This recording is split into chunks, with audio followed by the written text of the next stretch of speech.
ایک ہی ہے. کبھی وہ کائنیٹک انرجی بن جاتی ہے, کبھی پوٹینشیل, کبھی کیمیکل پوٹینشیل, کبھی کوئی انرجی, تھرمل انرجی وغیرہ وغیرہ. تو آپ کے رزق کے ڈفرینٹ طریقے ہو سکتے ہیں کہ آپ حاصل کرو رزق کو, اور کبھی زیادہ آ جائے گا, کبھی فراوانی آ جائے گی, کبھی اللہ ہاتھ کھینچ لے گا. ہاتھ کھینچنے کی وجہ کہ واپس آ جائیں, توبہ کر لیں, سیکھیں کچھ, ٹھیک ہے, میں بھی اللہ آپ کو گرو کرنا چاہ رہا ہے. تو یہ بہت کرسٹل کلیئر نا ہمیں مسلمانوں کو پتا ہونا چاہیے ایٹ لیسٹ کہ رزق بن جانے والا ہے, اور اس نے لکھا ہوا ہے. کچھ لوگ ثاقب بھائی اتنی محنت کرتے ہیں اس مقام پہ نہیں پہنچتے. کتنے پراپرٹی ڈیلرز ہیں جنہوں نے شاید ملک ریاض جتنی محنت کی ہو, لیکن دیکھیں اللہ نے ان کے حصے میں لکھا ہوا تھا. تو یہ ایک پہلی چیز. دوسرا دیکھیے یہ آیت بڑی انٹرسٹنگ ہے, یہ ہے جی سورہ رات کی آیت نمبر 26 ہے.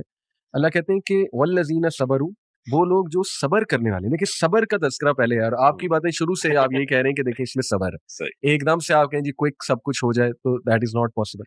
اور وہ صبر کس چیز میں کرتے ہیں؟ سیکنگ دا رزق of their Lord, the countenance of their Lord, and establish prayer. ساتھ بتا دیا کہ وہ اقام الصلاۃ, وہ نماز قائم کرتے ہیں, اور وانفقوا مما رزقناہم, ہمارے دیے میں سے وہ خرچ کرتے ہیں. کس طرح؟ سرا و علانیہ, سرن و علانیہ, سیکرٹلی اینڈ پبلکلی. اور اگلی کوالٹی کیا بتائی؟ وَيَدْرَعُونَ بِالْحَسَنَةِ السَّيِّئَةِ, اور وہ برائی کو اچھائی سے ریپیل کرتے ہیں. یعنی ان کی ڈیلنگز, آپ نے کہا ڈیلنگز اچھی ہونی چاہیے, تو وہ ڈیلنگز اپنی بہت اچھی رکھتے ہیں. تو پھر ان کے لیے بہت رزق ہے, اور ان کے لیے آخرت میں ایک بہت اچھا گھر ہے. آپ دیکھیں کہ سارا کوزے کو سمندر میں بند کرنے والی بات ہے. اللہ نے بتا دیا کہ نماز ہے, نماز سے رزق بڑھتا ہے. نماز جو ہے وہ تمہیں بہت سی چیزوں میں چیک رکھے گی. پھر یہ ہے کہ وہ صبر کرنے والے ہیں, صبر کرتے ہیں. پھر یہ کہ وہ سپینڈ کرنے والے ہیں, سیکرٹلی اور اوپنلی دونوں سپینڈ کرنے والے. اور پھر یہ کہ وہ احسان کرنے والے لوگ ہیں, یعنی ریپیل کرتے ہیں گڈنس کو, ایول کو گڈنس کے ساتھ.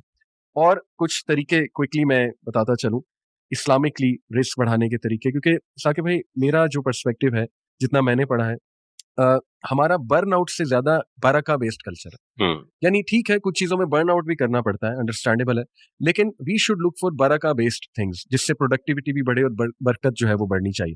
تو اس کے کچھ طریقے ہمیں ہمارے نبی صلی اللہ علیہ وسلم نے بتائیں. سب سے پہلا تو جی دیکھیے نماز ہے. نماز کا ذکر جو ہے سورہ طٰہٰ میں آیت نمبر 132 میں اللہ کہتے ہیں کہ انجوائن یور پیپل, اپنے لوگوں کو حکم دو نماز پڑھنے کا, اور be diligent in observing it, کہ وہ اس کو ڈیلیجنٹ رہیں نماز پڑھنے میں.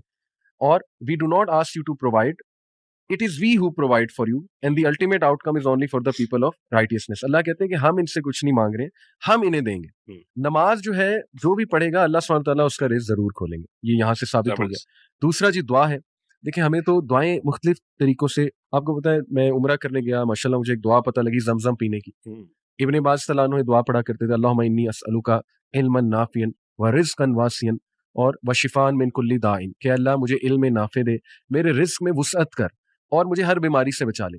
آپ دیکھیں کہ زمزم پی کے یہ رزق کے بڑھانے کی دعا جو ہے وہ کی جا رہی ہے. پھر ہر فجر کے بعد ہمیں حکم ہوا ہے دعا پڑھنے کا, فجر کی نماز کے بعد اللہم انی اسألک علما نافعا ورزقا طیبا وعملا متقبلا, کہ اللہ میں علم نافع کی دعا کرتا ہوں, رزق ایسا جو طیب ہے, جو نفع دینے والا ہے, جو بڑھنے والا ہے, اس کا سوال ہے, اور ایسا عمل جو قبول ہونے والا ہے. تو آپ دیکھیں کتنی یہ خوبصورت دعا, اور بھی بڑی دعائیں. پھر استغفار ہے.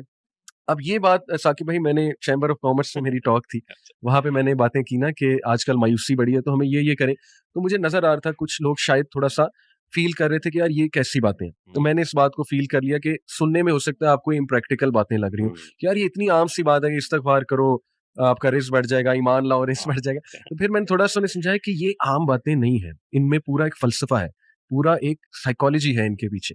یعنی دیکھیں نا استغفار کرنے والا بندہ ہمبل ہی ہوگا, صابر ہی ہوگا, اس میں اللہ وہ ایٹریبیوٹس ڈال دیں گے جو ریکوائرڈ ہے آج کل کے حالات کا مقابلہ کرنے کے لیے.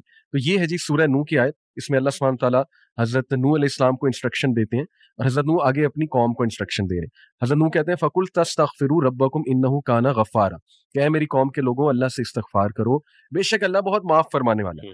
يُرْسِلِ السَّمَاءَ عَلَيْكُمْ مِدْرَارًا, اس کا رزلٹ کیا ہے کہ وہ آسمان سے برسائے گا تم پر مدرارا, یعنی بہت ابنڈنٹ رین, بہت زیادہ رین. اور وَيُمْدِدْكُمْ بِأَمْوَالٍ, اور اضافہ کرے گا تمہارے مال میں. سب سے پہلے اموال کا ذکر ہے, مال کا. وَبَنِينَ, تمہاری اولاد میں. وَيَجْعَلْ لَكُمْ جَنَّاتٍ, اور تمہارے باغات میں جو تمہارے کھیتی باڑی ہے, اریگیشن ہے, اس میں. وَيَجْعَلْ لَكُمْ أَنْهَارًا, اور اللہ ریورز کھول دے گا تمہارے آگے. اب یہ دیکھیں سارے دنیاوی فائدے. تو یہ استغفار کتنی پاورفل چیز ہے.